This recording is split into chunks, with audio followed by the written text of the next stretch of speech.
ये कथा हमने देवी भागवत पुराण में सुना है और उसमें ये लिखा है इन 12 नामों का जो व्यक्ति उच्चारण कर लेगा उसके जीवन में सांप से भय नहीं होगा। देवी भागवत पुराण में सांपों के भय से बचने के लिए एक कथा का वर्णन है। वो कथा है माता मनसा का कथा। माता मनसा का 12 नाम का उच्चारण करने से आपके जीवन में सांपों के भय से आपको मुक्ति मिल सकती है। मेरे कहने का ये मतलब है इन 12 नामों का आप उच्चारण करते रहिएगा। कहीं भी जाने पर भय जैसे सांपों से भय जैसा स्थिति उपस्थित होने पर आप इन 12 नामों को स्मरण कर लीजिएगा तो सांप के भय से आपको ज्यादा समस्या नहीं होगी, यानी कि सांप का भय नहीं आएगा। ये 12 नाम आपको हमेशा याद कैसे रहेगा ये उपाय भी हम इसमें लास्ट में बताएंगे। और ये 12 नाम क्या है ये नाम भी हम स्क्रीनशॉट इस वीडियो के स्क्रीन में लगा देंगे। ये नाम हम डिस्क्रिप्शन में दे देंगे, आप वहां से लिख लीजिएगा। इस वीडियो में से भी आप लिख सकते हैं। हम 12 नाम का स्क्रीनशॉट हम इस स्क्रीन में वीडियो में लगा देंगे। पहले हम आपको बताता हूँ ये माता मनसा है कौन, इनकी उत्पत्ति कैसे हुई है और इनका विवाह किनसे हुआ था। माता मनसा की उत्पत्ति मूल प्रकृति आदि शक्ति माता आदि शक्ति में से हुई है। जगत जननी माता आदि शक्ति है ना, उनके अंश में से इनकी उत्पत्ति हुई है।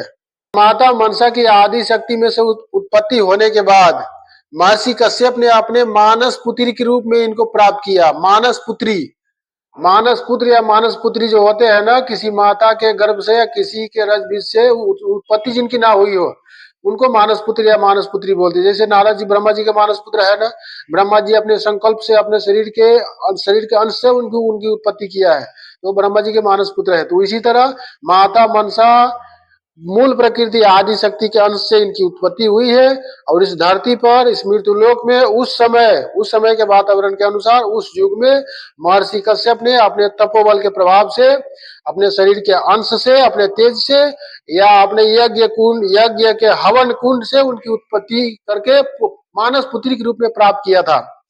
ये महर्षि कश्यप के मानस पुत्री है और इनका विवाह हुआ था महर्षि जगतकारु से।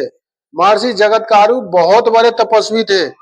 महर्षि जगतकारु के बारे में मौखिक कथा में बताया जाता है कि वो भगवान श्री कृष्ण का अवतार थे, लेकिन इनका वर्णन किसी पुराण में नहीं मिलता है। इनका सटीक प्रमाण किसी पुराण में उल्लेख नहीं मिलता है। तो महर्षि जगतकारु मौखिक कथा में तो बताया जाता है कि महर्षि जगतकारु भगवान श्री कृष्ण के अवतार थे, लेकिन ये सिर्फ मौखिक कथा में है।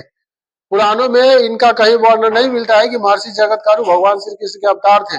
और लेकिन ये सच है, महर्षि जगतकारु बहुत बड़े तपस्वी थे। तो उसी महर्षि जगतकारु से माता मनसा का विवाह हुआ था और महर्षि जगतकारु से विवाह होने के कारण इनका एक नाम जगतकारु भी है।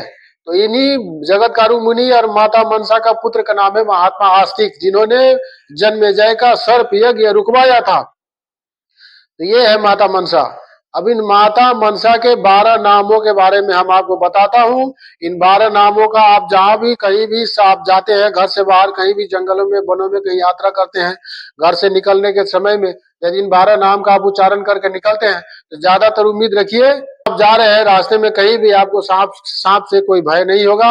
यदि सांप आपके आसपास आ भी जाए, इन 12 नामों का जल्दी जल्दी आप उच्चारण कीजिएगा तो ज्यादातर उम्मीद रखिए आपको सांप से कोई नुकसान नहीं होगा। ये बताया है देवी भागवत पुराण में, गीता प्रेस के देवी भागवत पुराण में। ये मित्रों याद रखिए, हम जो भी कथा आपको सुनाता हूँ इस वीडियो के माध्यम से वो सभी कथा गीता प्रेस के ग्रंथ के हिसाब से बताया होता है। किसी दूसरे ग्रंथ का कथा हम नहीं बताते हैं, क्योंकि हमारे सनातन धर्म के संत महात्मा बताते हैं कि गीता प्रेस गोरखपुर के बुके जो छपी है उसी के कथा पर विश्वास करना चाहिए, वही कथा सत्य होता है। बाकी दूसरे प्रकाशन की कथा में अलग से अपने हिसाब से वो लोग छापे होते हैं, उसमें सत्य का उम्मीद कम होता है। तो इन माता मनसा के 12 नाम के बारे में हम आपको बताता हूँ। फिर इस वीडियो में स्क्रीन में हम लगा देंगे माता मनसा का 12 नाम, वहां से आप लिख लीजिएगा। इस वीडियो के डिस्क्रिप्शन में भी हम माता मनसा के 12 नामों के बारे में हम आपको दे देंगे। ये कथा हमने देवी भागवत पुराण में सुना है और उसमें लिखा है इन 12 नाम को जो हमेशा उच्चारण करेगा, जो स्मरण रखेगा, सांपों से भय जैसी उसकी उपस्थित होने पर इन 12 नामों का जो व्यक्ति उच्चारण कर लेगा उसके जीवन में सांप से भय नहीं होगा। अब हम आपको माता मनसा के 12 नामों के बारे में बताता हूँ, ध्यान से सुनिएगा। पहला नाम है जगतकारु, महर्षि जगतकारु के पत्नी होने के कारण। दूसरा नाम है जगत गौरी, पूरे जगत में नाग माता के रूप में पूजे जाने के कारण। तीसरा नाम है मनसा, महर्षि कश्यप के अंश से उत्पन्न होने के कारण, महर्षि कश्यप की मानस पुत्री होने के कारण। चौथा नाम है सिद्ध योगिनी, योग विधा में सिद्ध होने के कारण। पांचवा नाम है वैष्णवी, भगवान विष्णु के भक्त और उनकी शक्ति स्वरूपा होने के कारण। छठा नाम है नागभगनी, नागराज वासुकी और शेषनाग की बहन होने के कारण। सातवां नाम है शैवी, भगवान शिव के प्रिय शिष्य होने के कारण। आठवां नाम है नागेश्वरी, नाग देवी, नागों की देवी होने के कारण। नौवां नाम है जगतकारु प्रिया, जगतकारु मुनि की पत्नी होने के कारण। 10वां नाम है आस्तिक माता, महात्मा आस्तिक की माता जी होने के कारण। 11वां नाम है विषहरी, विष को हरने वाली माता विषहरी। 12वां नाम है महो ज्ञानोदय, 12वां नाम है महो ज्ञानोदय, महान ज्ञान से संपन्न होने के कारण। ये माता मनसा के 12 नाम है। हम इन 12 नामों को लिख करके इस वीडियो में स्क्रीनशॉट में लगा दूंगा, आप वहां से भी नाम लिख सकते हैं। इसके बाद में इस वीडियो के डिस्क्रिप्शन में भी हम ये नाम लिख देंगे, वहां से भी आप नाम लिख सकते हैं। अब हम आपको ये बताता हूं, आप लोगों को ये नाम हमेशा याद कैसे रहेगा। देखिए भाइयों, किसी भी चीज को याद करने के लिए 2 प्रयास करना पड़ता है, या तो आप उसको हर रोज रटिए या तो उसको याद करने की कोशिश कीजिए। हमने अपने जीवन में अनुभव किया है, यदि आप याद नहीं भी करने की कोशिश करेंगे और सिर्फ एक एक बार किसी चीज को कागज में लिख एक एक बार एक दिन में अगर पढ़ लिए तो को हफ्ते दिन में 10 दिन में वो आपको याद हो जाएगा। तो इसी तरह ये 12 नामों को आप यहाँ से देख के, इस वीडियो में से या डिस्क्रिप्शन में से देख के किसी कागज पर लिख के अपने पर्स में या अपने पॉकेट में हमेशा रखिएगा और दिन में एक बार कम से कम सो के उठते समय या दिन में किसी भी समय इनको देख के याद कर एक बार पढ़ लीजिएगा। एक हफ्ते या 10 दिन 15 दिन तक हर रोज इनको देख के पढ़ते रहिएगा तो 10-15 दिन में याद हो जाएगा। ये हमारे जीवन का अनुभव है। ताकि कि हम घर पे थे और जब भी पूजा पाठ करते थे, कोई पाठ का स्तुति करते थे तो कुछ दिन स्तुति करने के बाद में वो स्तुति खुद ही याद हो जाता था। ये हमारे जीवन का अनुभव है। तो आप इन 12 नाम को अपने एक पर्ची में लिख के पर्स में रख लीजिएगा या तो पॉकेट में हमेशा रखिएगा। जहां भी जाइएगा दिन में एक बार उसको देख के पढ़ लीजिएगा। 10-15 रोज 20 रोज ऐसे रटिएगा तो याद हो जाएगा। तो इस हिसाब से 12 नाम आपको याद हो जाएगा। तो आप लोगों को करना क्या है, सोने से पहले एक बार इन नाम को माता मनसा की तरफ ध्यान करके, हाथ जोड़ कल जोड़ के माता मनसा को ध्यान करके उनकी छवि दिमाग में स्मरण करके और माता मनसा का नाम 12 एक बार कम से कम उच्चारण कर लीजिएगा या 2 बार, क्योंकि उच्चारण करने में पैसे नहीं लगते हैं। 1 मिनट 2 मिनट 5 मिनट जितना भी मिनट आपके पास समय है, ये नाम उच्चारण करके आप सोइए और जब जागने के बाद में इन नाम का उच्चारण कर लीजिए। यदि घर से कहीं आप यात्रा करते हैं तो घर से निकलने से पहले मन ही मन माता मनसा के 12 नाम को आप उच्चारण कर लीजिए। इसके बाद में खेत बाली में, घने वन जंगल में कहीं भी आप जाते हैं, इन माता मनसा का नाम आप उच्चारण करते रहिए। रास्ते में कहीं भी घने वन जंगल में आप जाते हैं, सांपों के भय आपके दिमाग में उपस्थित होता है तो वहां आप इन 12 नाम का उच्चारण कर लीजिए।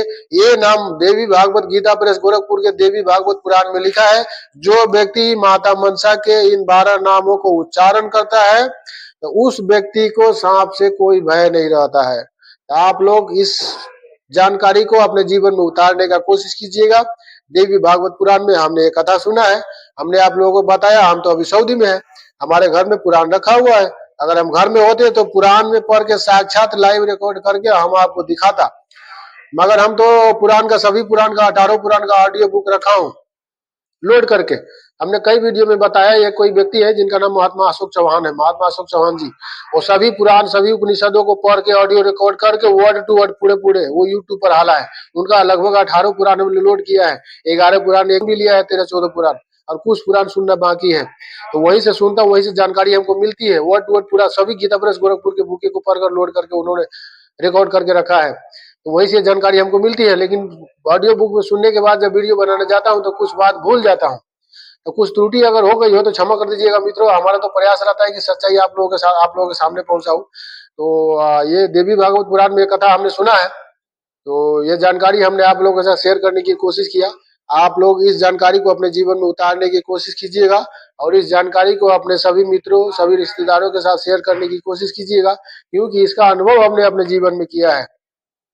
हम आप लोगों को एक बात बता दूं दोस्तों, हमारे घर में हमेशा सांप निकला करता था, कोरई सांप। अब इससे हम बहुत परेशान रहा करते थे। एक बार पंडित जी से पूछा तो वो कहता है कि सर्प दोष से मुक्त होने वाला कोई पूजा पाठ बता रहा था, उसमें बहुत खर्च लगने वाला था, लेकिन वो उपाय हमने किया नहीं। तो हमारे मोहल्ले का एक पड़ोसी ने हमको बताया 3 नाम उच्चारण करने के लिए। एक सबसे पहले तो ये कि ओझा को हमने बताया, तो ओझा बताया कि नाग देवता के नाम से रोज रोज अगरबत्ती दिखाओ, तो वो करने से भी नहीं हुआ। हालांकि अगरबत्ती रोज रोज आज भी दिखा रहा है हमारे घर के लोग। तो हमारे मोहल्ले का एक व्यक्ति बताया कि एक मंत्र बताया कि इस मंत्र को यदि तुम पूजा करते समय उच्चारण करते हो तो वो समस्या नहीं आएगा। तो वाकई में हम रोज रोज पूजा करते थे, तो मंत्र हम रोज रोज पूजा के लास्ट में यदि उच्चारण कर दिए तो वो हमारे घर का वो सांप निकलने वाला समस्या बराबर वो समाप्त हो गया, अब नहीं निकलता है। और वो मंत्र कोई बड़ा नहीं है, छोटा मंत्र है। जय राजा जय, जय जन्म जय, जय तक्षक नाग की जय, यही उन्होंने बताया था। और यही मंत्र हम पूजा पाठ करते समय रोज रोज पूजा के लास्ट में बोल देते थे और कह देते थे कि आप अपने सभी सेवकों को समेट लीजिए, तो अब ये समस्या हमारे घर में वो नहीं आता है। जय राजा जय, जय जन्म जय, जय तक्षक नाग की जय, सिर्फ इतना ही है। ये कह देने से भी आपके जीवन में समस्या खत्म हो सकता है। लेकिन ये किसी व्यक्ति ने बताया है हमको, इसको किसी पुराण में किसी कथा में नहीं सुना है। लेकिन ये जो हमने आपको बताया माता मनसा का 12 नाम, ये देवी भागवत पुराण के भूमि खंड में ये कथा उपस्थित है। गीता प्रेस गोरखपुर के देवी भागवत पुराण में कथा है। आप चाहे तो इन कथा को आप पढ़ सकते हैं। लेकिन ये नाम जो हमने आपको बताया माता मनसा के 12 नाम, देवी भागवत पुराण में ये कथा उपस्थित है। आप जाके इन कथा के बारे में जान सकते हैं, सुन सकते हैं। गीता प्रेस गोरखपुर के देवी भागवत पुराण में ये कथा है। उसका पेज नंबर, अध्याय नंबर हम आपको नहीं बता सकता हूँ, क्योंकि हम बताया हम अभी सऊदी में है। यदि घर में होते तो पूरा बुक आपके सामने लाइव रिकॉर्ड करके दिखाते। तो मित्रों, हमारी इस वीडियो में यदि हमसे कुछ त्रुटि हुआ होगा तो क्षमा कीजिएगा। ये वीडियो आपने सभी जानने वालों के पास शेयर करने की कोशिश कीजिएगा, क्योंकि सांप से किसको भय नहीं लगता है, सांप से सबको भय लगता है, सांप से हमको भी भय लगता है।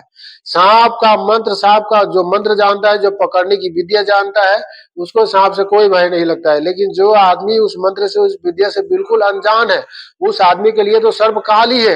एक बार अगर सर्प डस ले, अगर समय पर सभी उसको बचाने जैसा स्थिति उपस्थित नहीं हुआ, तब तो उस व्यक्ति का मतलब जीवन बचना संभव नहीं है।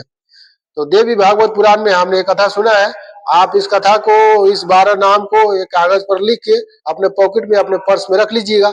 सोने से पहले एक बार उच्चारण कर लीजिएगा, या जितना आपके पास समय हो उतना बार उच्चारण कीजिएगा। जागने के बाद में 1-2 बार उच्चारण कर लीजिएगा। और एक बात याद रखिएगा मित्रों, कोई भी नाम, कोई भी मंत्र आप उच्चारण करते हैं तो जिन देवी देवता, जिन भगवान का नाम उच्चारण करते हैं, उनका छवि दिमाग में बनना चाहिए, अंदर आत्मा में, ध्यान में। यदि आप सीधा मुंह से उच्चारण कर लेते हैं, आपका ध्यान कहीं और है, तो फिर वैसे नाम उच्चारण करने का कोई लाभ आपको नहीं होगा। जब भी माता मनसा का ही ये नाम नहीं, किसी भी भगवान, किसी भी देवी देवता का नाम आप उच्चारण कीजिएगा, तो उस नाम के साथ साथ उस महाशक्ति का, उस देवी देवता का, उस भगवान का छवि भी अंदर आत्मा में, ध्यान में बनना चाहिए। चाहे उनका छवि आप ध्यान बंद करके बनाइए, आंख बंद करके बनाइए, या आंख खोल करके बनाइए। किसी भी देवी देवता को, किसी भी भगवान को यदि आप प्रणाम करते हैं, कहीं किसी मठ मंदिर में कहीं भी जाके, तो प्रणाम के साथ में आपको उस महाशक्ति का जो छवि होता है दिमाग में, ध्यान में बनाना पड़ेगा, तभी प्रणाम करने का और मंत्र जापने का लाभ आपको होगा। सीधा प्रणाम कीजिएगा, आप उनका छवि नहीं बनाइएगा, उनकी तरफ ध्यान नहीं कीजिएगा, तो मंत्र जपने का, मंत्र बोलने का आपको कोई लाभ नहीं होगा। तो मित्रों, यही जानकारी है, यही जानकारी हमने आप लोगों के साथ शेयर करने की कोशिश किया। माता मनसा आज भी अपने सभी भक्तों के हृदय में वास करते हैं, अपने धाम में, भगवान श्री नारायण के धाम में वास करते हैं, और अपने भक्तों की रक्षा वहीं से करते हैं। क्योंकि इस कलयुग के प्रभाव होने के कारण सभी दैवी गतिविधियां अपने अपने धाम को पधार चुके हैं। इस कलयुग के प्रभाव के कारण सभी दैविक शक्तियां, सभी देवी देवताओं, सभी दैविक ऊर्जा अपने अपने धाम में पधार चुके हैं। लेकिन जो भी भक्त उनका स्मरण करता है, वो जहाँ है वहीं से अपने भक्ति की रक्षा अवश्य करते हैं। यही बात है मित्रों, हम जो जानते थे वो कथा हमने आप लोगों के साथ सुनाया। और यदि किसी व्यक्ति को अच्छा लगा होगा तो अच्छी बात है, यदि किसी को अच्छा ना लगे हमारा वीडियो तो आपकी मर्जी है। हमने तो किसी का नुकसान नहीं किया, किसी का पर्सनल कथा नहीं सुनाया। हमने तो धार्मिक चैनल बनाया है, धार्मिक ग्रंथ, पुराण और भगवान की लीलाओं का वर्णन ही हम अपने चैनल में करेंगे। यदि हमारा ये वीडियो आप लोगों को अच्छा लगा हो तो हमारे YouTube चैनल को लाइक कीजिएगा, सब्सक्राइब कीजिएगा, बेल आइकन की घंटी को दबा लीजिएगा, ताकि जो भी वीडियो हम अपलोड करूं सबसे पहले आपके पास पहुंचे। अच्छा मित्रों, जय सिया राम।